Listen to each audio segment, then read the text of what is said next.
assim: o que é nascido de Deus vence o mundo. E esta é a vitória que vence o mundo, a nossa fé. Quem é que vence o mundo? Somente aquele que crê que Jesus é o Filho de Deus. Amém? Louvado seja o nome do Senhor. Pai, nós te pedimos que o Senhor fale aos nossos corações através desta tua palavra, Senhor. Que a tua igreja, o teu povo, nós possamos de verdade viver esta vida vitoriosa. Esta vida vitoriosa que vai muito mais além do que as nossas condições materiais, econômicas, do que uma prosperidade neste mundo. Fala o coração de cada um de nós, ó Pai, que todos nós possamos abraçar e seguir com firmeza, como a tua palavra já fala ao nosso coração, que a vitória que vence o mundo é a nossa fé, Pai, a nossa fé, Pai. Em nome de Jesus, e que todos digam amém. Você pode ocupar o seu lugar? Amados irmãos, nós vivemos numa época em que as pessoas, elas lutam com todas as suas forças e usam todos os meios para vencer.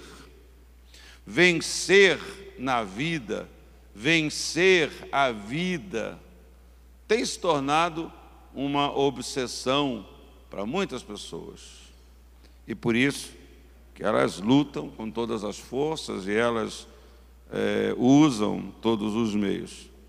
Mas talvez você tenha um pouco dessa experiência e alguns de nós vê isso, conhece isso, sabe que isso é uma verdade, que apesar do esforço, muitos não vencem, muitos não conseguem vencer e são arrastados pela correnteza dos problemas, são arrastados pelas ondas das dificuldades da vida. Somente os cristãos genuínos lutam e vencem, porque esses cristãos genuínos são aqueles que conhecem o segredo da vitória. E o fato de conhecerem o segredo da vitória são aqueles que lutam e que vencem. São aqueles que permanecem de pé, permanecem firmes depois da tempestade. São aqueles que depois de uma adversidade muito grande continuam inabaláveis. Inabaláveis em quê? Inabaláveis em qual é a área que a gente é inabalável? Qual é? Podemos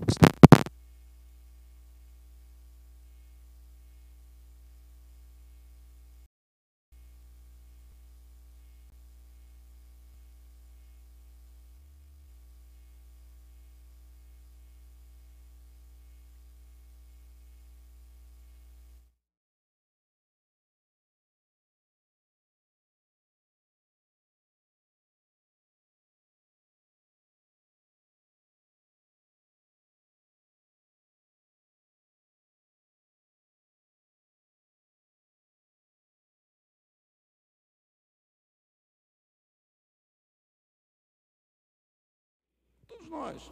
Mas há uma área que nós precisamos ser inabaláveis. E é exatamente nesta área em que muitos nesses tempos têm sido abalados, naquilo que não deviam ser abalados, na sua fé, na sua vida com Deus. E isso nos leva a esses pensamentos aqui, relacionados com essas afirmações desse texto que nós lemos.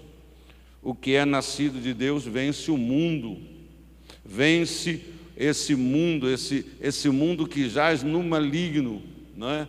Vence o mundo, irmão, porque se contrapõe ao mundo, vence o mundo, porque se opõe ao mundo. A amizade com o mundo não quer dizer que você está vencendo o mundo.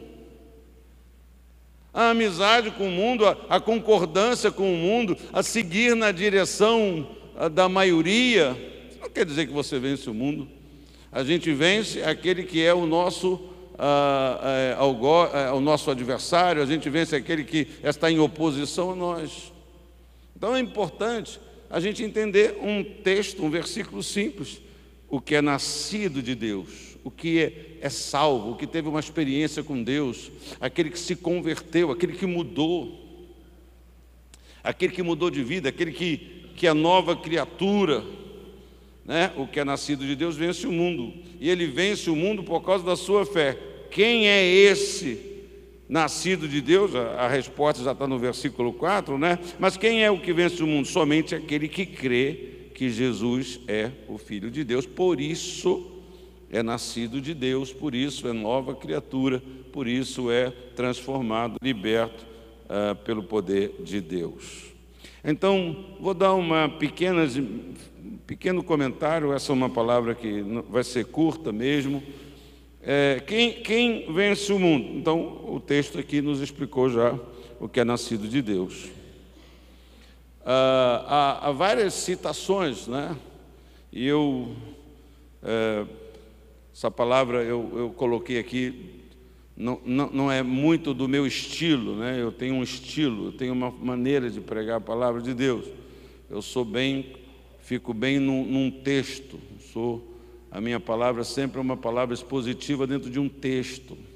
Mas eu hoje à noite vou citar vários versículos da Bíblia, fazendo um esforço para a gente não perder, né? Porque quando a gente cita muitos versículos, a gente vai pulando para um assunto. A gente às vezes começa falando sobre a grande vitória e termina a mensagem falando da grande tribulação, né? Porque a gente começa a citar muito texto. Então, eu fui treinado, aprendi que você deve pregar uma mensagem e as pessoas têm que saber explicar em uma frase qual foi a mensagem. Então, o bispo Roberto dizia isso, né? A pessoa não tem que lembrar, a gente não lembra de tudo que é falado, mas quando você fica num assunto, a pessoa sabe dizer assim: não, o que você ouviu na igreja? Não, o pastor pregou que Deus é um Deus que cura, a mensagem de cura. Eu aprendi que Deus é aquele que abre as portas. Então a gente tem que saber sintetizar a palavra que a gente ouviu com uma frase, com duas frases no máximo. Então, quem vence o mundo que é nascido de Deus, diz aí o versículo, o que é nascido da água e do Espírito, é uma citação que está em João 3,35. Então não é apenas uma pessoa que entra numa igreja e gosta da liturgia, e gosta da música, e gosta da recepção, e gosta disso ou daquilo, que aí toma uma decisão: agora eu gostei daqui, eu vou vir aqui, eu vou estar aqui. Não, quem vence o mundo precisa ser nascido da água e do Espírito. Se você quiser ler a citação disso, está em João 3,35. Quem vence o mundo é aquele que crê que Jesus é o Filho de Deus. Nós lemos aí o versículo 5, não é? Quem é que vence o mundo? Somente aquele que crê que Jesus é o Filho de Deus, não é? Mas ele foi criado na igreja, ele é o filho do pastor, ele é o filho do bispo, ele é não sei o que lá. Somente aquele que crê que Jesus é o Filho de Deus. É esse que vence. Então, se você quer vencer o mundo, se você quer ser alguém que carrega na sua vida a marca de um vitorioso, ou você que sabe, conhece e tem andado e desfrutado da grande vitória, é necessário que você creia que Jesus é o Filho de Deus. O texto segue nos orientando e com esta afirmação. O texto tem essas perguntas, né? Uma forma de pergunta e resposta. Qual é a grande vitória? A grande vitória é a nossa fé. A nossa fé. Eu penso que nós vivemos um tempo, queridos irmãos, que nós devemos ter bastante zelo e apego com a nossa fé. Eu não sei qual é a graduação do seu apego à sua fé em Jesus Cristo, no Senhor. A minha isso, a minha aquilo. Não estou dizendo que não devemos ter outros apegos, mas os outros apegos têm que ser correlacionados com o apego à nossa fé em Cristo Jesus. Porque não adianta você ter apego à igreja A, B ou C. Se esse apego ao lugar que você se converteu, à igreja da sua família, ótimo, mas se você não tem esse apego com a sua fé em Cristo Jesus, se você não coloca a fé na sua vida, a sua fé, como algo que você não permite que seja abalado, que seja atacado, que sofra, todas as coisas que nós passamos, a base das tentações, de muitas tentações que nós sofremos, está na base da nossa fé. Está vendo? Você crê, cadê? Cadê? A Bíblia vai nos mostrar que os homens de Deus também tiveram essas crises, não é? Você lê a oração de tantos servos de Deus, profetas, homens de Deus, salmistas, dizendo: onde está Deus? Onde está o Deus? Onde está o Senhor? Senhor, onde tu estás?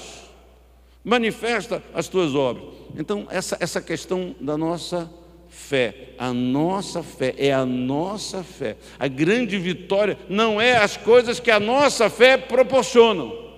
Você tem que ter fé para ser curado. É verdade, você tem que ter fé, mas não é a nossa vitória, não é a cura, não é a maior, mais importante. A grande vitória não é essa, mas sim a fé, que nos leva, nos proporciona a acreditar em Deus, no poder de Deus, não é? E sermos curados e vermos as coisas sendo transformadas, ou vermos e vivermos uma libertação que os homens, a medicina disse que não podia, mas Jesus fez esse milagre porque você creu. Então, a grande vitória, então, é a nossa fé, através da qual nós recebemos não apenas trocados. Parece que nós hoje estamos assim, por falta de conhecimento na vida de alguns, por falta de desejo de ler a Bíblia, a palavra de Deus, ou de não participar de certos eventos fundamentais na igreja, a escola bíblica, o estudo da palavra de Deus, a oração, não é? Mas através da fé, nós recebemos, por exemplo, a remissão de pecados. Através da fé nós recebemos isso que é fundamental na vida de qualquer ser humano, a remissão dos pecados. A Bíblia diz em Atos 10:43, todos os profetas dão testemunho dele, que de todo aquele que nele crê recebe o perdão dos pecados mediante o seu nome. Se recebe essa remissão de pecados pela fé no nome de Jesus. Então a nossa fé, esta fé, que é aquilo que nos proporciona um andar vitorioso, é porque através dela nós recebemos remissão de pecados, nós recebemos a paz, né? A paz num mundo conturbado. Quantas vezes nós desprezamos essa paz no mundo conturbado e nós ficamos orando para o mundo parar de ficar conturbado, para a circunstância parar de ficar conturbada. Às vezes nós nos esquecemos do ensino de Jesus: deixo-vos a paz, a minha paz vos dou, não a dou como o mundo a dá. Como é que é a paz do mundo? A paz do mundo é a paz de umas circunstâncias perfeitas. Se as circunstâncias estão perfeitas, nós estamos em paz. Se eu estou com saúde, se eu estou empregado, se as minhas contas estão pagas, se a minha família está bem, então eu tenho paz. Proporcionalmente a isso, se um problema vem, a paz vai embora. Se a crise vem, a paz vai embora. Se o desemprego vem, a paz vai embora. Se uma enfermidade tem que ser enfrentada, tratada, a paz vai embora. Daí Jesus fala: deixo-vos a paz, a minha paz vos dou, não vou lá dou como o mundo a dá. Eu quero que você pense nisso. Eu quero que você, quando eu publiquei essa nossa reunião hoje na rede social, a grande vitória, eu fiquei pensando, o que as pessoas imaginam que eu vou falar? A grande vitória.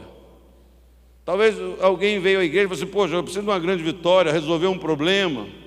Como é que a nossa mente, a nossa cabeça, né, está muito assim ligada a isso, as coisas, a fé para conseguir só essas coisas, repito, essas coisas e essas promessas e bênçãos que a Bíblia diz devem ser consequentes na nossa vida. Jesus falou para a gente buscar o reino em primeiro lugar e não correr atrás das coisas. Nós deixamos o reino em primeiro lugar, as coisas de Deus em primeiro lugar, o entendimento que nós temos a remissão dos nossos pecados, que nada vai poder te fazer isso na sua vida, por mais que você seja abençoado nesta terra, próspero, mas não vai garantir a remissão do pecado. É a nossa fé. É a nossa fé. Não é? A paz num mundo caído, num mundo destruído. O apóstolo Paulo, escrevendo à igreja, em Romanos capítulo 15, versículo 13, ele diz que o Deus da esperança os encha de toda alegria e paz, por sua confiança nele, por sua fé nele, por sua confiança em Deus, para que vocês transbordem de esperança pelo poder do Espírito Santo, né? Então nós cantamos aqui ainda há pouco, nós queremos ser cheios do Espírito Santo. Derrama sobre mim, derrama sobre a minha vida o teu Espírito Santo. Então a nossa fé nos proporciona a remissão dos pecados, nos proporciona a paz num mundo conturbado, no nosso pequeno mundo, não é? Você que me ouviu pregar, acho que domingo, eu falei sobre nós vivemos num pequeno espaço, que a nossa família, a nossa vida toda se desenrola nesse pequeno espaço do mundo, que é a nossa casa, que é a nossa família, do planeta, do universo. O universo, eu não vivo no universo, eu vivo numa rua, num bairro, num lugar, num país. Também a nossa fé que nos proporciona a alegria. É através da fé que nós desfrutamos de alegria, alegria da presença de Deus. Veja lá 1 Pedro, primeira carta de Pedro, capítulo 1, versículo 8. 1 Pedro 1, 8. Mesmo não tendo visto, vocês o amam, e apesar de não o verem agora, creem nele e exultam com alegria indizível e gloriosa. Não é? Então, a nossa fé que nos dá a remissão dos nossos pecados, a paz num mundo conturbado, a alegria num mundo triste e angustiado. O mundo pinta uma frase, né? E pior que nós, os crentes, repetimos essa frase, né? E quando alguém está alegre, a gente nunca pensa assim, rapaz, o irmão está cheio de Deus, né? Como é que pode aquele irmão estar sorrindo, está alegre, não é? Ou a gente acha que ele é meio doido, ou a gente acha que é um jeito dele, que ele nasceu assim. A gente nunca atribui a presença de Deus, nunca atribui a fé que aquele irmão, que aquela pessoa tem a Deus. Aí a gente espera, ganhou na loteria. Não é estranho um crente ver o outro alegre e fala assim, ganhou na loteria? O que o irmão que fala isso acha? Que todo crente joga na loteria? Para você brincar? Não, mas é uma brincadeira. Mas quantos de nós falamos assim, poxa, fulano, olha só, a presença de Deus, aquele irmão está sempre alegre, ele anda com Deus, ele tem Deus na vida dele. Eu estou dizendo que o benefício a vitória, porque isso aqui é ser vitorioso, irmão. Na minha percepção é ser vitorioso. Ter paz no meio de um mundo conturbado, estar seguro, não é? Você sabe que quanto mais dinheiro, mais riqueza, mais inseguro no mundo conturbado, no mundo de crise, mais sem paz, mais perturbado, mais sem sono, mais cercado de coisas, tentando se proteger, ao invés de crer em Deus de todo o seu coração. A alegria, o descanso, ter descanso num mundo agitado. Essas são bênçãos e vitórias que vêm para mim e para você através da fé. É a nossa fé. Jesus disse: venham a mim todos os que estão cansados e sobrecarregados, e eu lhes darei descanso. Tomem sobre vocês o meu jugo e aprendam de mim, pois sou manso e humilde de coração, e vocês encontrarão descanso para as vossas almas. Então, será que é razoável a gente falar para um irmão que está atribulado? Ah, Jesus, irmão, por que você está assim? Por que você não está buscando descanso aonde nos é revelado está? Vinde a mim, todos vocês que estão cansados e sobrecarregados, né? E achareis descanso, sossego, refrigério, relaxamento. No meio do tumulto, no meio dos problemas, você vai encontrar esse lugar. E esse lugar é no Senhor, é na presença de Deus, é ir a Ele. Mas quantos de nós fazemos isso? Quem é nascido de Deus faz isso. Faz isso até pela nova natureza, pelo novo instinto, né? Não temos instintos humanos, temos. A nova criatura também tem instinto. E o instinto maior da nova criatura é a fé. É a fé, porque a todos nós foi dada uma porção de fé. Por instinto eu vou para o Senhor, eu vou para a oração, eu vou buscar o meu Deus atribulado. Ou será que nós temos ido mais para o Netflix? Quais são as coisas que estão ocupando esse lugar onde nós vamos achar um pouquinho de descanso, onde nós vamos nos distrair? Distrair, você não precisa de distração.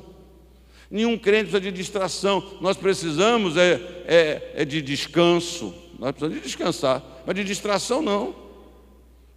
Distração não. Nós, ao invés de buscarmos o descanso de Deus, nós buscamos as distrações do mundo. E aí, continuamos cansados, continuamos sobrecarregados, continuamos com a nossa fé, que é aquilo que proporciona todas as maiores e grandes vitórias na nossa vida, lá fraca e pequena.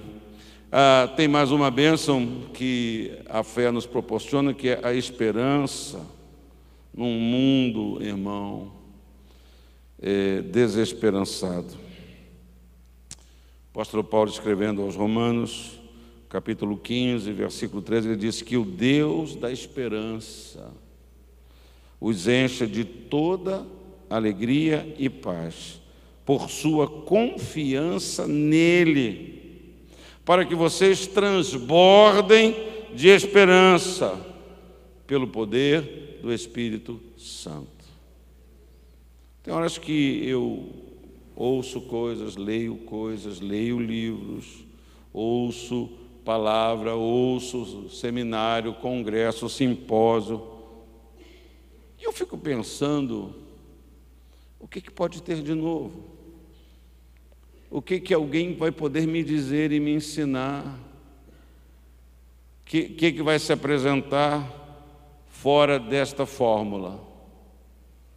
O que é possível substituir? Ou em que esta fórmula tem coisas que eu ouço nos dias de hoje, que é dito como uma coisa tremenda, uma revelação, e nada mais é do que a ênfase numa frase, num versículo como Romanos 15, 13. Que o Deus da esperança os encha de toda alegria e paz por sua confiança nele. É isso, a confiança nele, é fé nele. Para que vocês transbordem de esperança pelo poder do Espírito Santo. Está aqui. Então, é a nossa fé que nos proporciona a remissão dos nossos pecados, viver sem culpa, ter paz com Deus, ter paz consigo mesmo. A fé, a nossa fé no Senhor, que nos dá alegria num mundo triste e angustiado, descanso num mundo agitado, num mundo aflito. e esperança num mundo desesperançado. Porque se nós que cremos em Deus, irmãos, não tivermos essa esperança, quem vai ter? Aonde vai achar? Você vai abandonar a sua fé? A gente usa muita expressão, você vai lá deixar a comunhão, não é deixar a igreja, a denominação, deixar a igreja, prédio, é deixar a comunhão, não é? Deixar a comunhão e vai para onde? Para onde você vai achar esperança? Em que lugar, em que pessoa, de que fórmula, de que maneira? Não há. E outra, eu disse que qual é a grande vitória? É a nossa fé.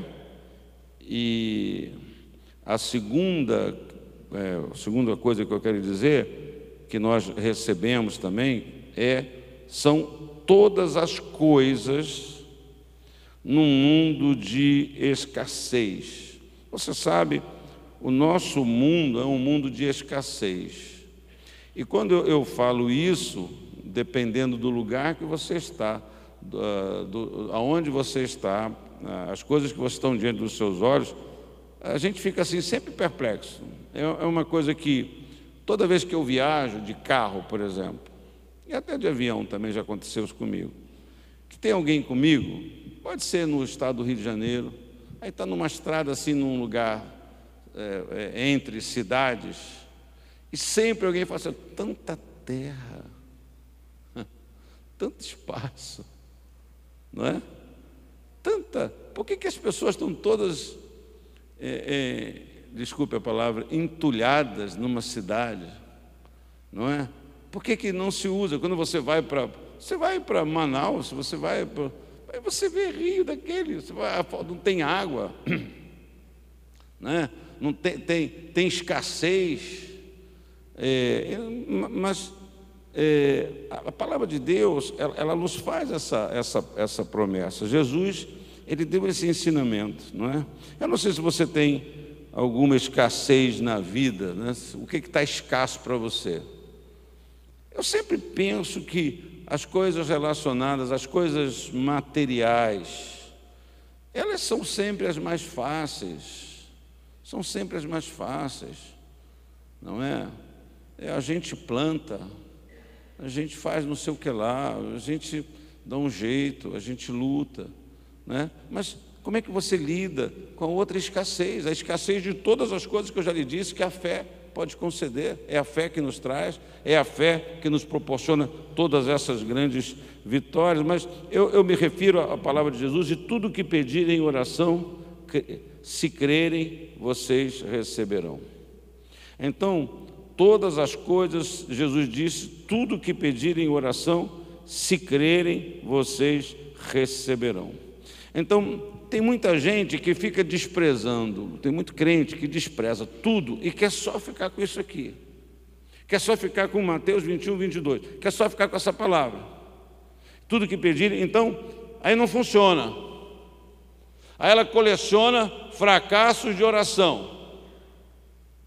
Porque abriu mão do que é mais importante. Se você quer entregar a sua vida a Cristo Jesus, né? Se você buscá-lo, se você confiar nele, ele vai suprir na sua vida. O Senhor que disse isso aqui é o mesmo Senhor que disse que se você buscar o reino do Senhor, não tem que se preocupar com o que vestir, com o que comer, porque Ele sabe que você precisa disso e Ele vai te dar isso. Ah, mas comigo não está funcionando, mas você está buscando em primeiro lugar? Ah, mas comigo não funciona, porque se eu busco Deus de uma maneira, se eu sirvo a Deus de uma maneira, se eu ando com Deus de uma maneira, eu não preciso pedir tudo, eu não tenho que pedir todas as coisas. Aliás, Deus até dá o que você não pede. Deus é como se você é uma boa pessoa, um bom pai, você faz assim, né?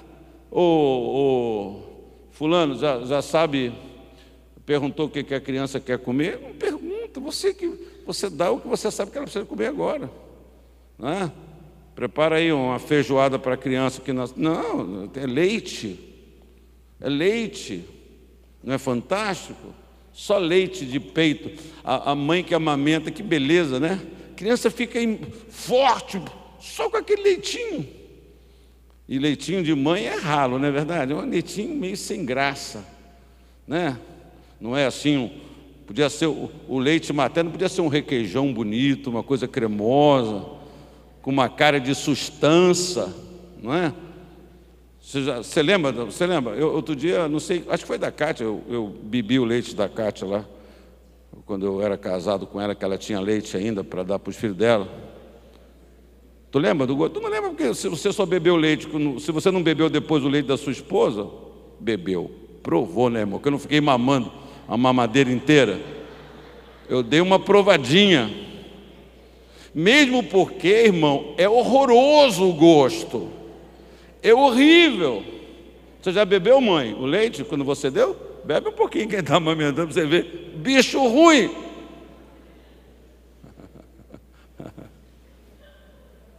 Então, eu fico preocupado que eu falo essas coisas, você não lembra de tudo que eu falei de bom até agora. Aí você sai daqui falando para todo mundo que o bispo bebeu o leite da Cátia. Ao invés de você falar que é a fé que nos dá perdão, que nos dá paz, que nos dá alegria no mundo.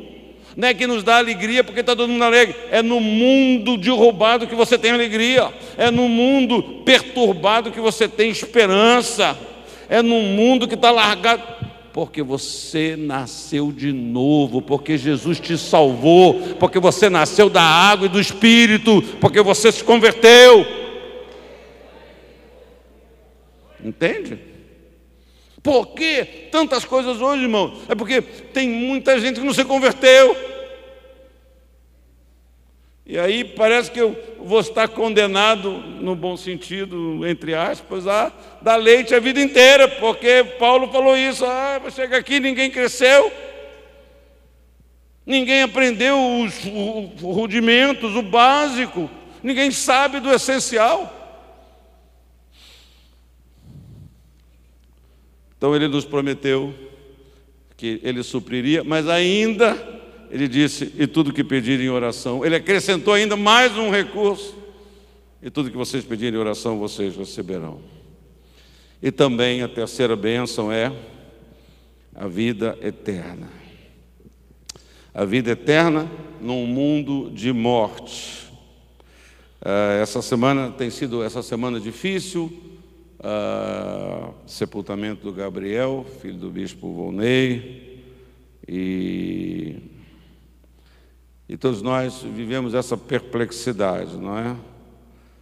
E então ele nos prometeu vida eterna nesse mundo. João 5:24, eu lhes asseguro, Jesus está dizendo, eu lhes asseguro, quem ouve a minha palavra e crê naquele que me enviou, tem a vida eterna e não será condenado, mas já passou da morte para a vida. Então, é essa a nossa grande vitória, é essa a nossa grande vitória da nossa fé. Provisão, todas essas bênçãos que dinheiro nenhum não compra, que são as nossas bênçãos espirituais. Ele nos dá também essa promessa que você tem um Deus, que você pode chegar para Ele e falar, Senhor, eu te peço isso. E Ele também nos dá a garantia, a certeza da vida eterna. E eu termino dizendo, somente a fé verdadeira dos que nasceram de Deus produz a grande vitória sobre a carne, sobre o mundo e sobre o diabo. Penso que, ao nos aproximar da mesa e tomar a ceia nessa noite, nós podemos parar e pensar, nos examinar. Talvez um exame que você possa fazer é, eu tenho vencido a carne? Você sabe qual é um problema nosso com a carne? É que a gente acha que, quando a Bíblia diz de vencer a carne, claro que eu não estou generalizando, mas uma grande parte de nós entende que quando fala de carne, fala de problemas sexuais só. Eu tenho que medir a minha palavra aqui para ser cuidadoso, para eu não ser mal interpretado. Eu ia dizer assim, me ouça com cuidado, tá? Que nessa luta contra a carne, você sabe que, para uma grande maioria, os problemas sexuais são os menores. Porque eu ia dizer assim, são os menos importantes, e eles são muito graves. Então você podia me interpretar mal, eu dizer que nessa luta da igreja, dos crentes contra a carne, esses sexuais são muitas vezes são o de menos impacto e consequência. São graves, são terríveis, ferem, matam, machucam. Mas você acha que, ao se examinar, você acha que a única questão que você tem que lidar com a sua carne, com a sua humanidade, são os problemas sexuais? São as tentações, é a concupiscência dos olhos. Você acha que é isso? E a língua? Quantos crentes abrem a boca para dizer que não se dominam mesmo?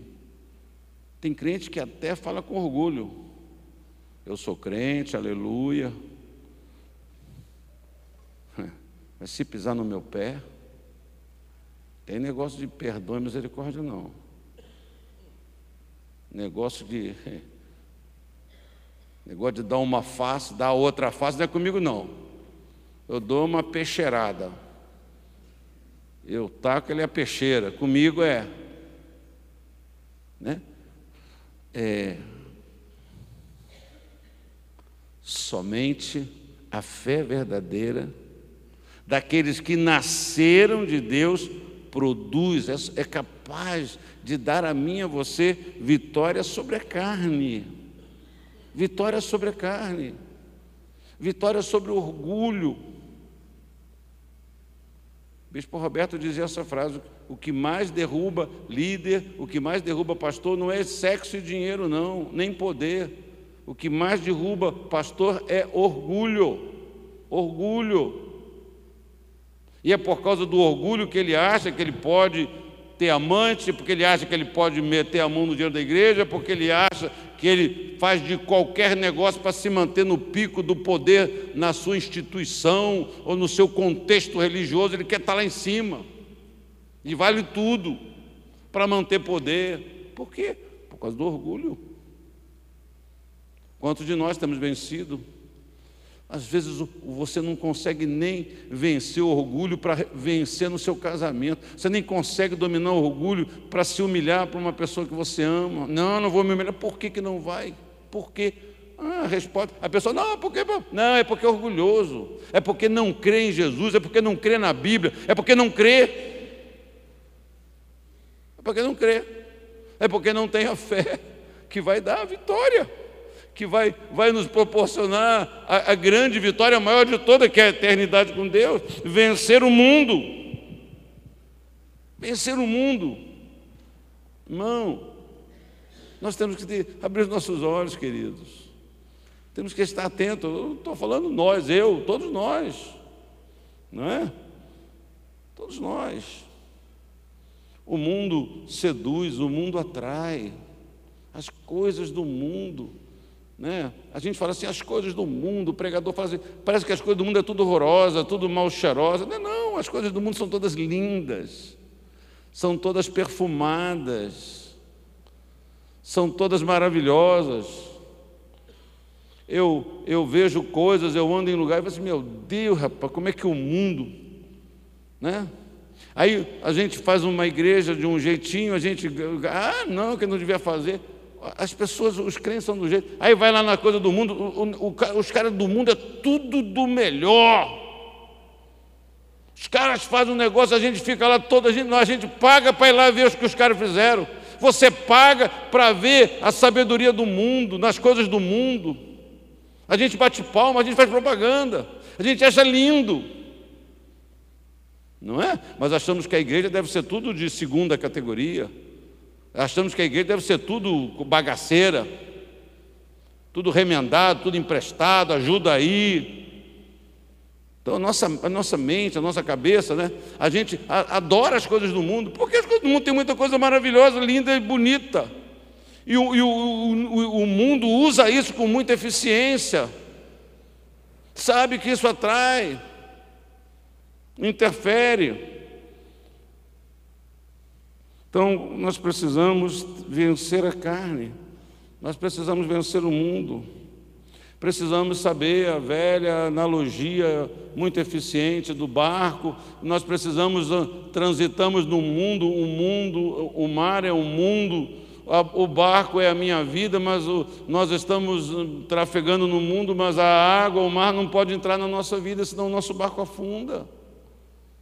Nós estamos cercados pelo mundo, nós transitamos, vivemos no mundo, mas o mundo não pode entrar dentro do barco, nada pode entrar dentro desse barco, é a minha vida, é a sua vida. E vence o diabo.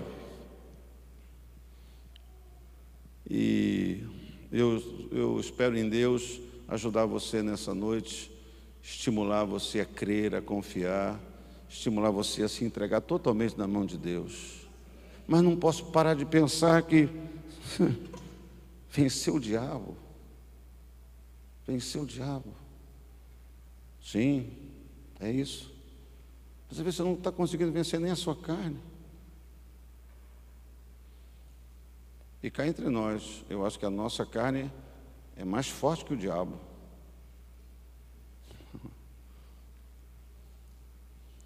Né? Talvez a gente, quando busca a Deus, a gente vai buscando mais e lendo mais a Bíblia, talvez a gente entenda a declaração de certos homens de Deus, o desapego dessa carne, né? Foi o apóstolo Paulo que escreveu tanta coisa assim: eu prefiro estar com Deus agora. Ele estava depressivo, ele estava com síndrome de Barnot, sei lá como é que é o nome da síndrome. Ele estava com ideia de suicídio. Não, ele entendia que esse bem, essa luta da carne, não é? Você vê que o apóstolo Paulo, ele não deu muita ênfase nesse terceiro inimigo que é o diabo, mas o mundo e a carne, o mundo e a carne. Então, vai se examinar agora, vamos nos examinar, e você deve olhar o seu coração aberto: Senhor, eu tenho vencido minha carne, eu tenho vencido o mundo e o diabo. Queridos, ao fazermos parte da igreja de Jesus, nós recebemos a promessa de que as portas do inferno não prevalecerão contra nós. Quantas vezes um pastor fala isso, né? Porque e você bate palma, explode. Sabemos fazer isso. Por quê? Agora. Por quê? Está ligado, igreja? As portas do inferno não prevalecerão contra. E você grita: igreja! Mas a gente sai da igreja, isso é só um grito que você deu dentro da igreja, né? Estamos virando o quê? Eu publiquei uma frase hoje na minha rede social do David Wilkerson, que morreu. Vivemos um tempo em que um tempo difícil, que temos que evangelizar os evangélicos. Eu colei a frase, não é minha. Eu li a frase e eu publiquei a frase. Dei lá a titularidade. Aliás, quando você copiar a frase de alguém na sua rede social, diga de quem é a frase. Não deixa a pessoa achar que é sua. Não deixa você fraudar. A pessoa fala: nossa, a minha experiência é que mesmo botando o nome, que a frase não é minha, as pessoas me dão parabéns. As pessoas nem leem tudo, né? Nessa frase as pessoas dizem assim: isso, bispo, está certo, bispo, eu concordo com o senhor, bispo. Eu, por exemplo, a pessoa, eu também concordo com o reverendo David Wilkerson, que já até faleceu, já está com o Senhor, não é? Que nós vivemos esse tempo que nós temos que evangelizar os irmãos. E aí, lá na linha dos comentários, 2 irmãos saíram no pau. Saíram no pau. Nessa postagem, eu não curti nada de ninguém. Eu deixei todo mundo... E quase que eu botei na lista assim, nós precisamos... Quase que eu repeti a frase nos comentários deles. Nós precisamos evangelizar os evangélicos. Porque um irmão falou que é isso mesmo, que as irmãs estão com a roupa decotada na igreja. Aí o outro falou que ele era linguarudo. E o negócio foi. Aí entrou um pastor, que eu conheço ele, o pessoal é de Minas, não sei, de outros lugares. Aí entrou um pastor lá dizendo assim: ó, irmão, você jogou muito pesado com ele, meu pai. Aí o que estava batendo também já mandou para cima do pastor. E já botou o nome do outro pastor, amigo dele lá, que também apanha pra caramba, né? O pastor Silas Malafaia. Aí, caramba! Eu estou quase replicando lá. Precisamos evangelizar os evangélicos. Precisamos evangelizar os evangélicos. Apoiados nessa promessa de 1 João 5, 4 e 5, é só continuarmos lutando pela fé. Como é que eu vou fazer, bispo, nas minhas dificuldades?